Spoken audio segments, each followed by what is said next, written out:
existen alrededor de 7.550 millones de personas, cada uno distinto de otro, pero todos tenemos algo en común: miedo a lo paranormal, a las sombras que acechan en la oscuridad, a esos ojos que nos miran desde algún lugar de nuestro cuarto, debajo de nuestra cama, de nuestro armario. Soy Fernando Marín. Sean bienvenidos a este primer programa dedicado al terror.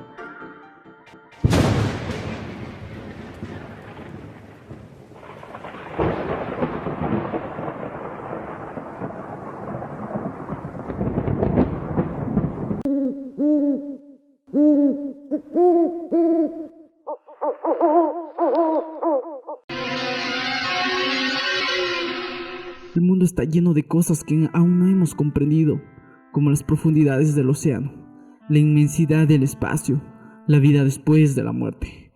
Hechos paranormales que han sucedido en distintos lugares del mundo, hechos inexplicables que la ciencia aún no puede responder. Tal es el caso que en muchos lugares del planeta se cuentan con leyendas, hechos sobrenaturales de apariciones de fantasmas, ovnis, demonios, brujas y duendes, que en determinadas localidades del mundo han sembrado el terror, y que gracias a la tecnología hemos llegado a tener grabaciones de estos sucesos que a muchos nos han helado la piel, sin importar si son reales o no estas grabaciones. A continuación, te presentamos una de estas leyendas que antaño introdujo en el corazón y mente de los cuencanos el terror al salir por las noches de sus casas. Te hablo de la leyenda del farol de la viuda. Te recordamos que esta es una leyenda, no la contamos con el fin de admitir que sea verdad, ni tampoco de desmentirla. Simplemente te la presentamos para tu disfrute y terror.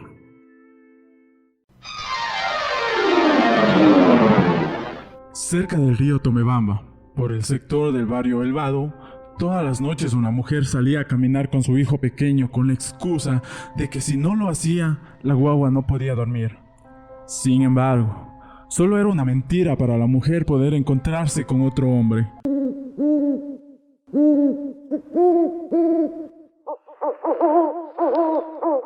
Amor, voy a salir a caminar con la guagua. Regreso dentro de una hora.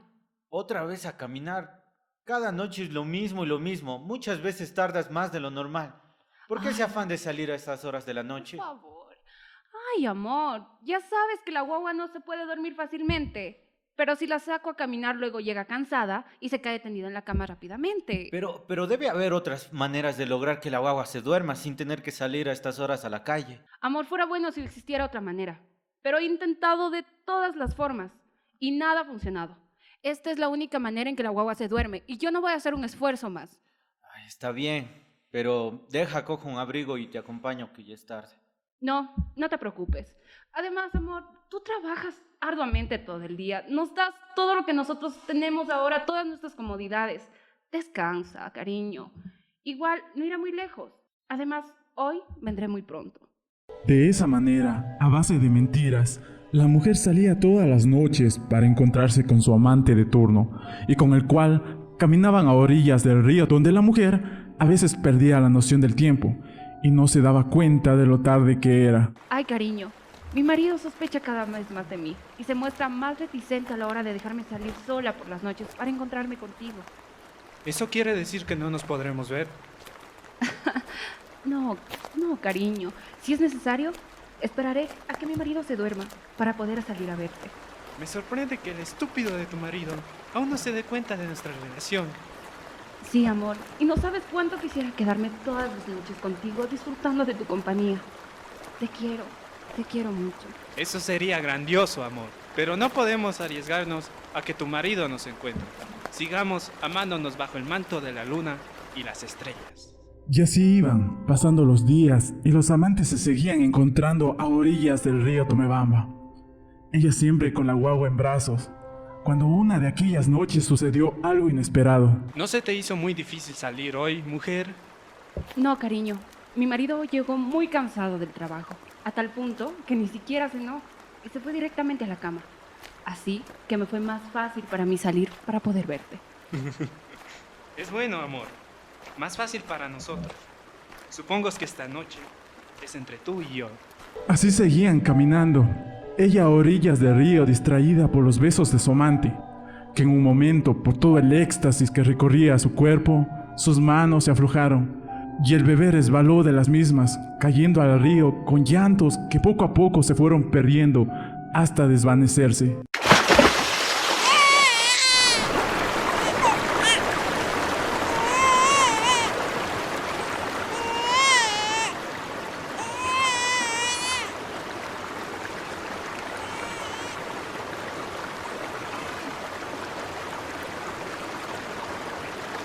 Mi guagua, amor, ayúdame a encontrarla, ayúdame. No tengo nada que ver con esto. Tú lo soltaste y yo no pienso meter. Mi bebé, mi bebé. Necesito luz para poder verlo. Debo regresar rápidamente a la casa. Debo avisarle a mi marido.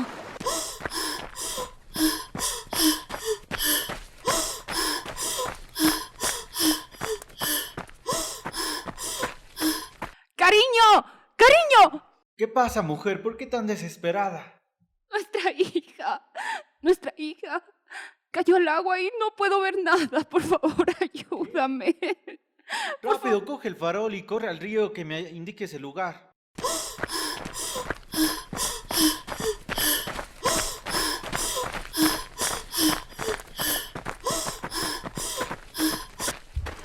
Fue aquí, pero no oigo su llanto. Por favor, amor, encuéntrala. Ya casi al amanecer, el hombre no pudo encontrar a su hija ahogada, y tras el dolor y la desesperación, terminó ahogándose, arrastrado por la corriente del río Tomebamba.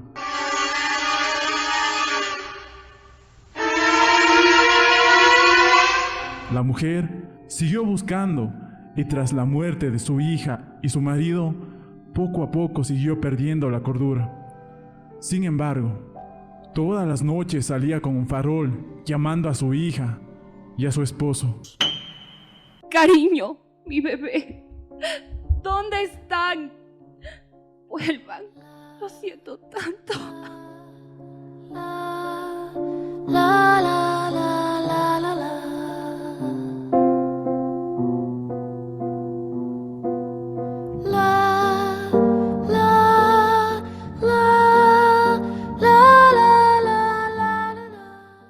Así continuó un par de días, hasta que perdió completamente la cordura, y la mujer se suicidó lanzándose al río Tomebamba.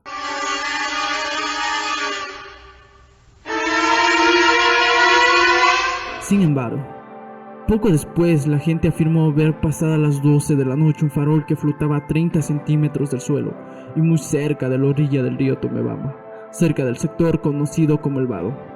Y se cree que el alma de esta mujer nunca pudo descansar en paz y que pena todas las noches en busca de su marido y su hija, quienes murieron por culpa de su infidelidad. Además se dice que sale a asustar a todas las parejas que están siendo infieles a orillas del río por las noches, como ella. ¿Qué les pareció esta historia? ¿Creen que fue verdad? Muchas personas hasta el día de hoy afirman ver el farol en la oscuridad, cerca del río Tomebamba, que se mueve lentamente con una mujer cubierta de un velo negro en la oscuridad, caminando muy cerca de la orilla del río. ¿Ustedes alguna vez la han visto? Si es así, escríbanos y cuéntenos sus experiencias. Recuerden que es una leyenda y no la damos por real, pero tengan en cuenta que toda leyenda tiene algo de verdad.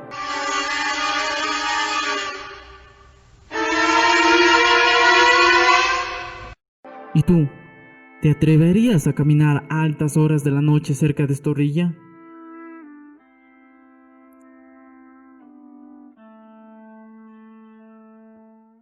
Estamos aquí con el magíster Fernando Ortiz, profesor de la Universidad de Cuenca, quien nos va a hablar un poco más sobre esta leyenda que acabamos de escuchar.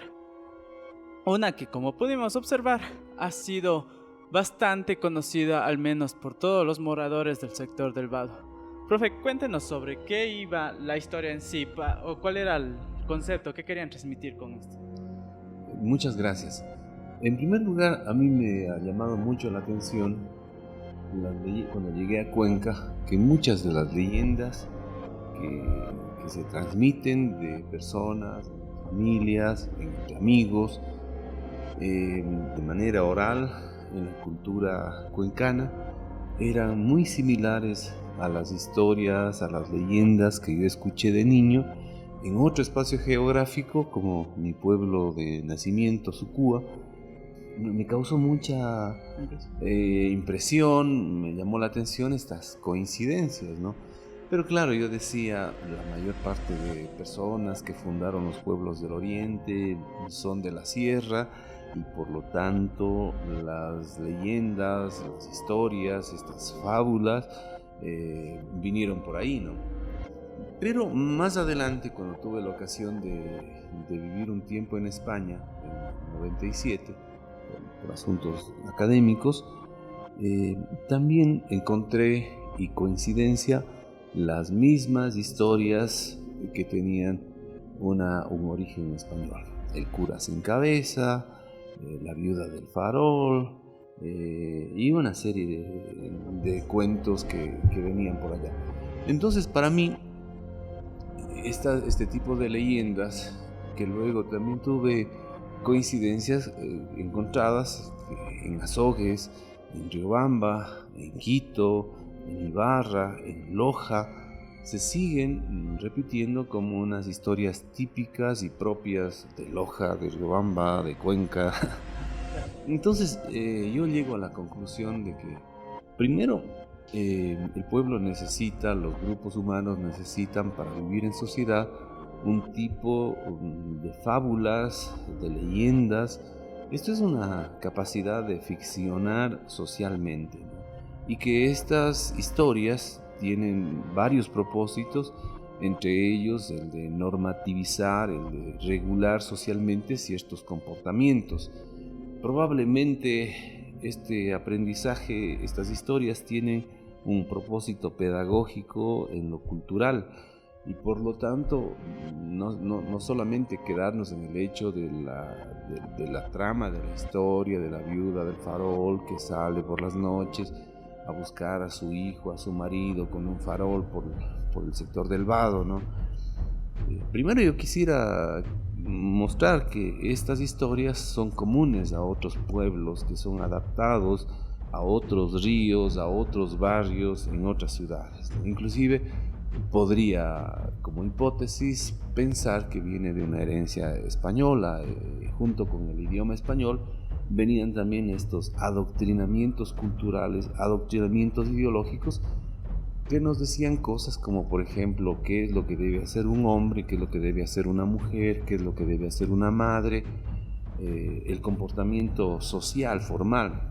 Claro, y aquí en este caso era como que, al menos esta historia es como que una forma de adoctrinar a las mujeres que no salieran a las calles, que no fueran infieles, etcétera, como que todo tiene que ser con su esposo y todo este tipo de situaciones que se dan. Yo le veo muy próximo ese relato al comportamiento que dice o decía la religión católica imperante en esos años. Entonces, para mí fue primero un instrumento ideológico de conquista cultural, de conquista y posicionamiento de ciertas ideas, de una normatividad social. Probablemente cuando llegaron los españoles a estas tierras de Ecuador, encontraron ciertos comportamientos en la población muy diferentes de la organización social a los comportamientos que tenían los españoles y religiosos fundamentalmente. Entonces esto hace como que buscaron la manera, y hay que entender que también, como usted mismo dice, es que vienen de España, las historias también como que van un poco mutando y se van adaptando, entonces van agregándose cosas, van quitándose cosas. Entonces, como usted dice, podemos llegar a un acuerdo de que es algo también católico, o sea, al menos se aprovechan de nuestras creencias católicas, ya que Cuenca es una ciudad muy, muy católica, conservadora, entonces es como una forma desde tiempos antiguos en asustar a las personas para que no... Sí, esa podría ser una hipótesis, ¿no? Muy clara, muy potente, que podría ser demostrada, pero habría que buscar más asidero empírico para justificar aquello. Otra línea, y aquí sí voy a citar a alguien, que es Delia Crowley. Ella propone el concepto de que en lo cultural, en lo tecnológico, los grupos humanos opera un proceso de 3 niveles que ella le titula a esta idea de usos y apropiación de la tecnología, usos y apropiación de la cultura.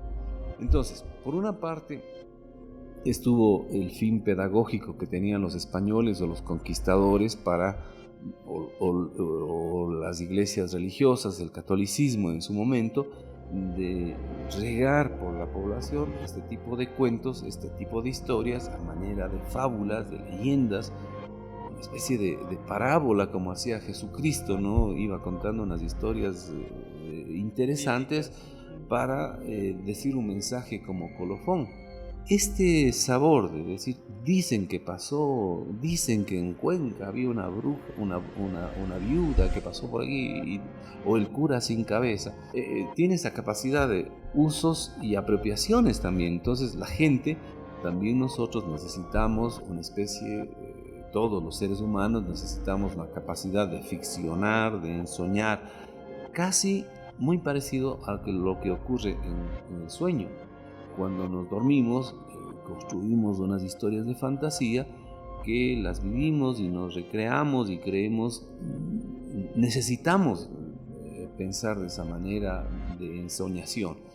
Entonces, este tipo de fábulas también podría ser entendida como una necesidad cultural de la población, ya no pensando en el interés de los conquistadores, sino desde la población hay una necesidad de creer en estas historias por una necesidad de ensoñar, de buscar algo sobre el cual. Entonces nos apropiamos de esas historias, primero las oímos, luego nos apropiamos y luego las usamos, ¿no? Para ciertos fines. Por ejemplo, ya cuando una mamá, después de 20 generaciones que ha venido transmitiéndose La Viuda del Farol, entonces la mamá o el papá en un hogar en donde tiene una hija adolescente o un hijo adolescente empieza a recordar esas historias como para decir, bueno, voy a utilizar esas historias para decirle no salgan por la noche, no es peligroso el tema de los riesgos que hay en la oscuridad y todo eso, ¿no? Entonces la gente, dos necesidades, la una de ficcionar y la otra de apropiarse para utilizarlo ya con fines prácticos en sus hogares, en los hogares. Y estos cuentos o leyendas, como se les dicen, es como que algo que se mete en las personas y ha llegado a provocar el caso de que hay personas que, o sea, los cuentan como que yo sí les he visto, sí. Es como que ya empieza a tener un poquito más de implicación de la misma persona, porque como que empieza a inventarse cosas o a aumentar cosas. Pero es lo que nos ocurre, ¿no? Cuando nosotros vemos un accidente de tránsito, por ejemplo, ¿no? Y llegamos a la casa y contamos, y poquito a poco vamos poniendo unos elementos, ¿no? Y intentamos ahí ponernos a nosotros por protagonistas, ¿no? Y yo le dije al chofer, cuidado, va a pasar. Entonces, esa es la apropiación, eso es lo que dice Delia Crowley. Están allí las cosas, nosotros las usamos, nosotros nos apropiamos para darles un sentido. Culturalmente, ese es el proceso que ocurre con este tipo de relatos, de leyendas que están en la sociedad, ¿no? Ahora, hay un elemento adicional que nuestros pueblos, los pueblos andinos, que venimos de una herencia del pueblo cañari, del pueblo inca, que fueron unos imperios en su momento, también hicieron lo mismo, ¿no? También hay un sustrato de una serie de anécdotas, de leyendas, que cuando llegaron los españoles también se fusionaron. Entonces, a mí me parece que me he preguntado por qué sobreviven, por qué todavía se sigue contando estas historias de María la Guagua, el cura sin cabeza, la viuda del farol, etc. Es por estas razones que estoy anotando, ¿no? También hay un sabor de lo indígena en el fondo de estas historias que nos gusta creer, este tipo, como que lo vimos, o como mi mamá lo vivió, en la época de mi abuelito pasó esto, ¿no? Entonces es como decirle, lo que te estoy contando sí es real, ¿no? Exacto, y así como sea, nos generan también un poquito de miedo, porque al momento de que uno escucha como que basado en hechos reales o esto pasó y alguien lo afirma, es como que nos mete la idea de que tal vez sí es verdad y que no es solo una leyenda o algo inventado por alguien. Que los pueblos necesitan de esta válvula de escape de la ficción y construye historias, construye relatos. Y posiblemente ahora sea la televisión, sea el internet la que nos provee el cine, nos da estas válvulas de escape, pero antes de la televisión, antes del cine, antes de todo esto, eran la comunicación boca a boca, ¿no? Y había unos grandes narradores. Yo, por ejemplo, guardo un recuerdo muy querido de mi difunta abuela. En las noches, allá cuando no había luz, ya para dormirnos, se sentaba junto a nosotros en la cama y nosotros le rogábamos que nos cuente un cuento, que nos cuente una leyenda, y entonces la abuela era una gran narradora que le ponía efectos de sonido y la caja ronca y venía...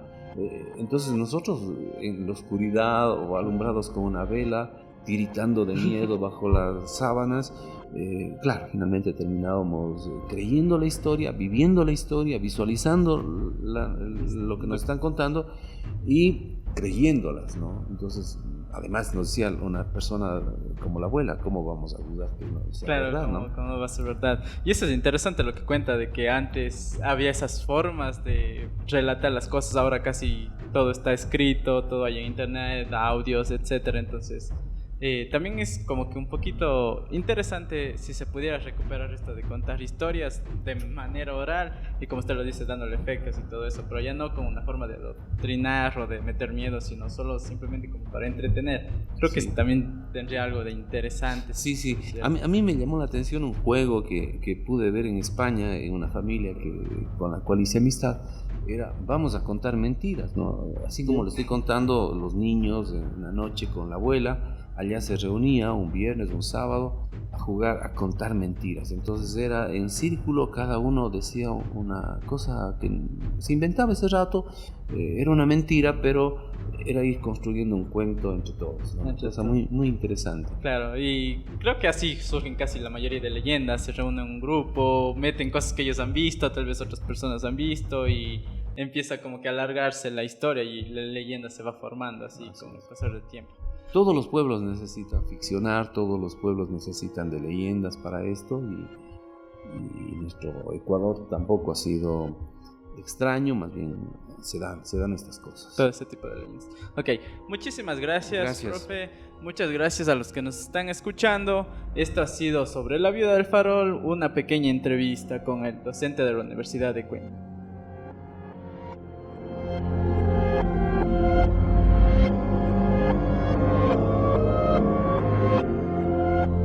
Gracias por acompañarnos. Y si tienes una sugerencia o alguna historia de terror que te gustaría escuchar, no temas en escribirnos y hacer tu petición. O si así lo prefieres, puedes narrarnos alguna historia que a ti te haya sucedido. Con ustedes les acompañó Fernando Marín. Nos vemos hasta la próxima.